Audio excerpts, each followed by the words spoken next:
What's going on, everyone? So today is the day that the Los Angeles Lakers take on the Utah Jazz in Utah, one of their few road games this month, and they desperately need this win. The Lakers are currently in the 11th seed at 19-20, coming off of a loss to the Phoenix Suns, and they are behind the Utah Jazz by half a game, who are sitting in 10th at 20-20. They are currently on a 4-game winning streak. The Lakers get this win, they would have a full game over the Utah Jazz, and they'd be 2 up on Utah with tiebreakers, which is good. That would make sure that the Lakers at least stay ahead of Utah. So that is very important, very impactful. Problem is that Utah is a team that is extremely hot right now. They've won something like 8 out of the last 10 or 9 out of the last 11, and they're going to be at home. They are coming off of back-to-back, but they just Hulk smashed yesterday the Toronto Raptors, scoring 145 points, beating them 145-113 in Utah. So the Lakers really need a lockdown, really need a focus, really need to defend out on the perimeter, right? I mean, the Jazz are a favorite tonight at -2.5, which is crazy. Now, part of that is we have no LeBron James. LeBron James is sitting out of this game, which is not good for the Lakers. Now, the Lakers do have a winning record without LeBron. The Lakers are 2-0 without him, but LeBron is dealing with a left ankle issue. If you saw the Suns game, he rolled that ankle. My guess is that this is just kind of precaution, right? You don't want to lose LeBron James by any means, and you don't want to wear him down and end up causing issues like we saw last season, where the Lakers got into the playoffs and LeBron was basically on one leg, needed surgery on his foot. So this is something that I'm okay with them sitting LeBron, because again, marathon, not a sprint. The problem is the Lakers are like far behind in the marathon race right now, and they really need to turn it around sooner rather than later. They got to figure it out. Got to get this win. It looks like we're going to have Rui Hachimura back, which is good. He's played well in the games that LeBron hasn't played and has gotten the start and the nod. Look, I've talked about it. When Rui he gets his opportunity, when he gets his moments, when he's put in a position to have success, he's usually successful for the Lakers. He's an excellent mid-range shooter. He's like 75% mid-range. He's up there as far as one of the best mid-range guys in the league. Problem is he just doesn't get real opportunity as long as LeBron's on this floor, which is one of the reasons why I'm okay with the Lakers trading Rui. I love Rui. I want him to stay with the Lakers. Long term, I think Rui makes a ton of sense. He could be a key offensive weapon for us at the 4 and at some point in the future, but we just have no idea when that's coming.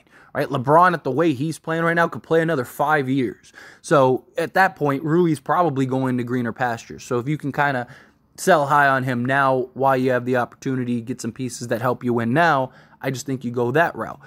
But again, this is a good opportunity to showcase Rui, show like, hey, look, watch what he's doing now. Imagine what he could do for your team. Now, he is coming off of an injury, so is he going to be able to just kind of get right back into things and right back into a rhythm? He did last time. Last time he came back from injury and he got the opportunity. He had an excellent game. So I'm hoping and banking that that'll be the case this time, because we're going to need it. We're going to need all hands on deck. You know, Austin Reeves, D'Angelo Russell, they're going to have to come through big. Taurean Prince, we're going to need a couple threes out of him. Guys are going to have to lock down on the defensive side of things. Anthony Davis, we're going to definitely need a monster game out of him. He's been great all season. I know he had a rough game. I mean, everyone had a rough game. I mean, him and LeBron combined for, 23 points? So we can't lose this game is my point, right? Because right now, you lose this game, it's not good. Not looking good at all. Because now we would be tied as far as like games with the Warriors, and they are the 12th seed. And if they win now, we drop to 12th, and it's last season all over. I mean, it already is kind of last season all over again, right? I mean, just a month and a half ago or whatever it was, we were a team 5 games over 500, just won the in-season tournament. You know, we were team looking like, hey, like we can be a top 3 seed in this league or in the West. And now it's like we're the 11th seed going to Utah, where, again, a month and a half ago, we would have been super confident. Oh, man, Lakers are about to run through Utah. And now it's like the total opposite. Now it's like, all right, so Utah's probably going to smack us. And it just shows how far we have fallen in just a real short time. Seriously. It's crazy to me. And if you lose this game, now Utah's a full game ahead of you. Now you're 2 games under 500, right? Now you're running the risk of just getting too far out of reach to even do anything from like a play-in standpoint. Now you're hoping the Rockets just continue to fall apart and maybe you could catch them. Because, I mean, again, the way Utah's playing right now, they may keep going. You know, they had a stint last season, right, where they were like the 1 seed for a good while. So are they kind of turning around, figuring it out, and trying to get into the playoffs? Do they pack it in at some point, right? Once you get into, you know, the post-trade deadline, you get into, post-All-Star break, teams usually start packing it in and go, okay, like let's start playing for draft picks rather than seeding. And so, you know, you could see a couple of these teams maybe do that. But outside of like the Jazz and the Rockets, like who else is going to do that? The Warriors are probably going to make a big push at the trade deadline. The Phoenix Suns aren't going to try to play for draft picks. The Pelicans, the Mavericks, they're not going to be trying to play for draft picks. You know, the Kings, the Clippers, the Nuggets, the Thunder, and the Wolves, right? Like that's 8 teams right there, right? Lakers may end up finishing 9th or 10th. Now, obviously, if they make a big trade too, things could change, things could turn around, but you don't want to get so far behind the 8 ball that now it's just, there's no, like, what's the point, right? Like, and that's the problem. Like, the Lakers, they might not be able to get a trade. The idea is like, hey, we get a trade done on the 15th, but that's not, no team is going to be willing to just help the Lakers get better sooner rather than later, or they're going to want, you know, the farm. Because it's like, hey, we're not in a rush to trade. Like, we could wait. We could be patient. And now the Lakers have to overpay for whatever it is because they don't want to lose the season. You don't want to get so far behind to where now, like, even just getting into a 7th or 8th seed is out of reach, right? The Lakers right now are a game and a half out of 8th, right? Now, if we could catch the Suns, we do have the tiebreaker. So we could do that. But there's no guarantee the way the Lakers are playing. You know, and we're a good 4 games out from the 6th seed, 4.5 from the 5th. It's a lot of games to make up. Because you're also, not only are you counting on the Lakers to win, but you're counting on those teams to lose and lose enough games for the Lakers to catch 5 games. So you basically need to win 5 more games than they do, right? Like that's just, it's not easy to do in the NBA.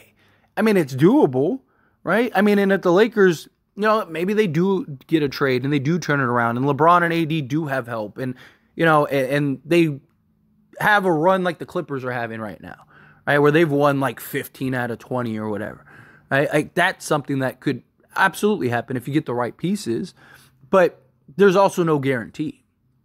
And you have like the in-between time, you have the downtime where, you know, you're trying to figure things out, trying to fill each other out. It's a tough spot for the Lakers to be in right now. And it's just, they got to get this win. Utah is a game that you have to win.